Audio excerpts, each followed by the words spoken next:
Hello students, good morning.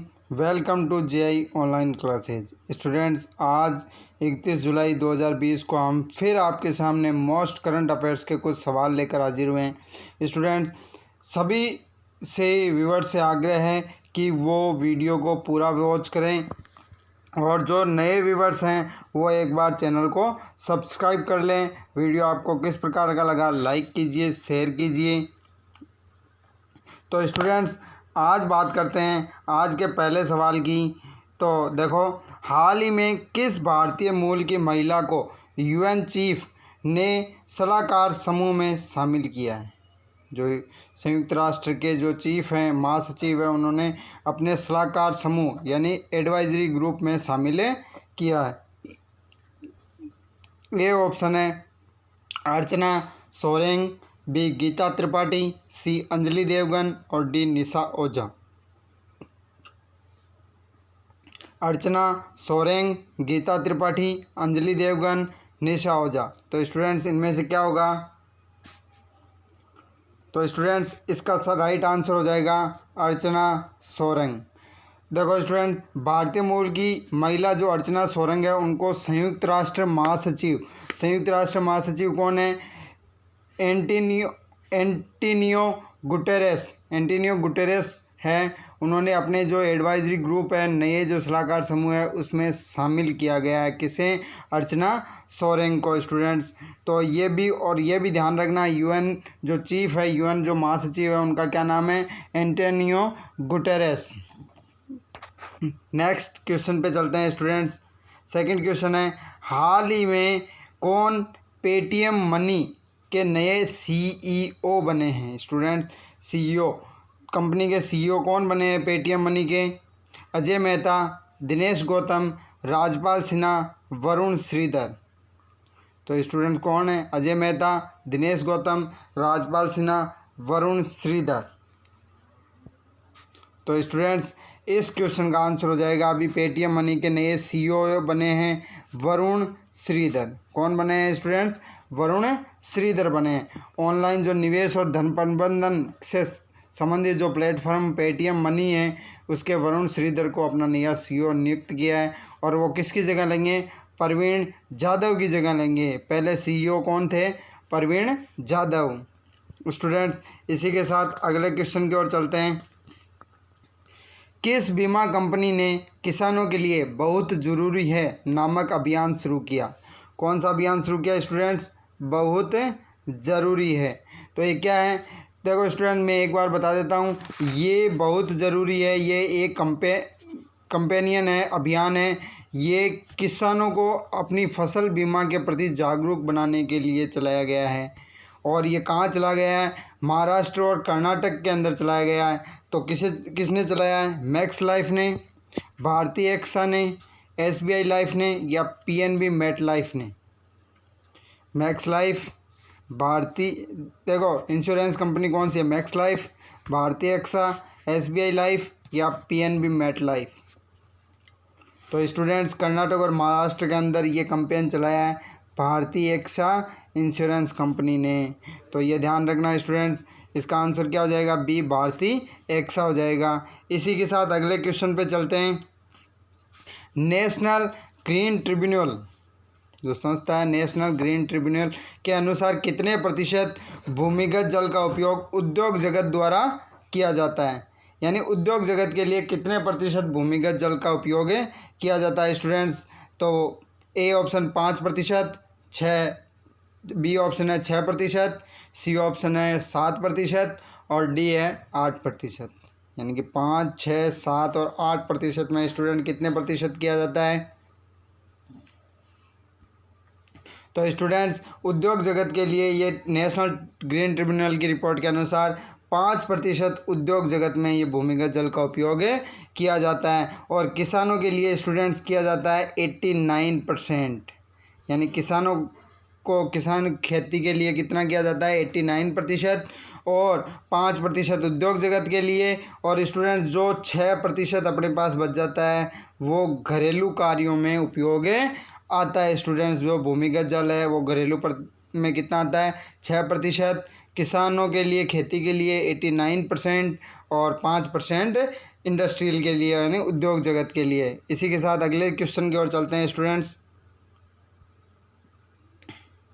निजी कंपनियों और ग्रामीण वन समुदाय को वन भूमि की पहचान करने हेतु किस परियोजना का संचालन की सिफारिश की गई? निजी कंपनियों और ग्रामीण वन समुदाय को वन भूमि की पहचान करने हेतु किस परियोजना का संचालन की सिफारिश की गई स्टूडेंट्स? ए ग्रीन क्रेडिट योजना, बी ग्रीन बेल्ट योजना, सी नेचर ग्रीन योजना और डी एवरग्रीन योजना। तो कौन सी होगी स्टूडेंट्स? तो इस क्वेश्चन का आंसर हो जाएगा ग्रीन क्रेडिट योजना। जो ग्रीन क्रेडिट योजना हाल ही में जो जारी की गई है वो निजी कंपनियों और ग्रामीण वन समुदाय से संबंधित है स्टूडेंट्स। इसी के साथ अगले क्वेश्चन की ओर चलते हैं। वह केंद्रीय मंत्रालय जिसके द्वारा 5G और कृत्रिम बुद्धिमत्ता हेतु नए प्रभाग, नई एवं उभरती सामरिक प्रौद्योगिकी को स्थापित किया गया? Question mark. तो यानी कि जो नई एवं उभरती सामरिक प्रौद्योगिकी है उसे किस मंत्रालय ने किया है और ये किससे रिलेटेड है? 5G और कृत्रिम बुद्धिमत्ता से रिलेटेड है स्टूडेंट्स। ए ऑप्शन सूचना प्रौद्योगिकी मंत्रालय, बी मानव विकास मंत्रालय, सी विज्ञान मंत्रालय और डी विदेश मंत्रालय। तो कौन सा वो केंद्रीय मंत्रालय होगा जिसने 5G और कृत्रिम बुद्धिमत्ता से रिलेटेड नए विभाग है उसको स्थापित किया और उसका नाम है नई एवं उभरती सामरिक प्रौद्योगिकी। नई और उभरती सामरिक प्रौद्योगिकी है उस विभाग को किस मंत्रालय ने अभी स्थापित किया है? तो स्टूडेंट्स वो मंत्रालय विदेश मंत्रालय। किस मंत्रालय ने स्थापित किया है? विदेश मंत्रालय। तो इस क्वेश्चन का आंसर क्या हो जाएगा स्टूडेंट्स? विदेश मंत्रालय हो जाएगा। इसी के साथ अगले सवाल की ओर चलते हैं। परमाणु अप्रसार संधि किस वर्ष से प्रभावी रूप से लागू हुई? परमाणु अप्रसार संधि किस वर्ष से प्रभावी लागू हुई स्टूडेंट्स? परमाणु अप्रसार तो देखो वर्ष 1970, वर्ष 1972, वर्ष 1974 और वर्ष 1976। तो कब लागू हुई स्टूडेंट्स? 70, 72, 74 और 76 कौन से वर्ष लागू हुई? तो स्टूडेंट्स इस क्वेश्चन का आंसर हो जाएगा वर्ष 1970 में ये लागू हुई। स्टूडेंट बहुत मोस्ट इंपॉर्टेंट है और कई बार एग्जाम में पूछा जाता है। देखो इसका क्या फैक्ट है। परमाणु अप्रसार संधि एक ऐतिहासिक अंतर्राष्ट्रीय संधि है। इसके 3 प्रमुख लक्ष्य हैं: परमाणु हथियार के प्रसार को रोकना, निरस्त्रीकरण को प्रोत्साहन करना, परमाणु तकनीक के शांतिपूर्ण उपयोग के अधिकार को सुनिश्चित करना। ये अप्रसार संधि वर्ष 1970 से प्रभावी रूप से लागू है स्टूडेंट्स। इसी के साथ अगले क्वेश्चन की ओर चलते हैं।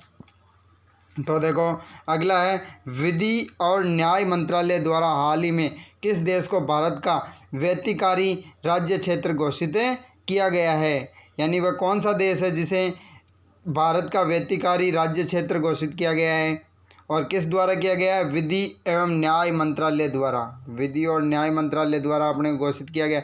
तो ए फ्रांस, बी अमेरिका, सी संयुक्त अरब अमीरात और डी कनाडा।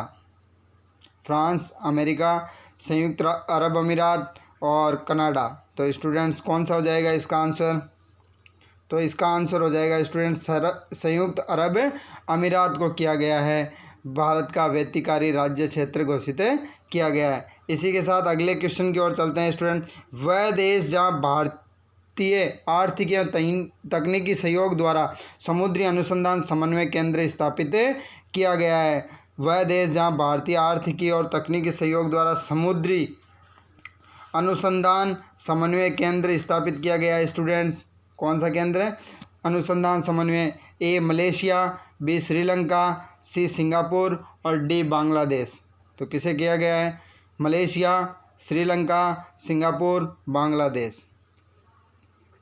तो स्टूडेंट्स इस क्वेश्चन का आंसर हो जाएगा वो जो समुद्री अनुसंधान समन्वय केंद्र है वो श्रीलंका के साथ किया गया है। भारत और श्रीलंका के मध्य ये किया गया है।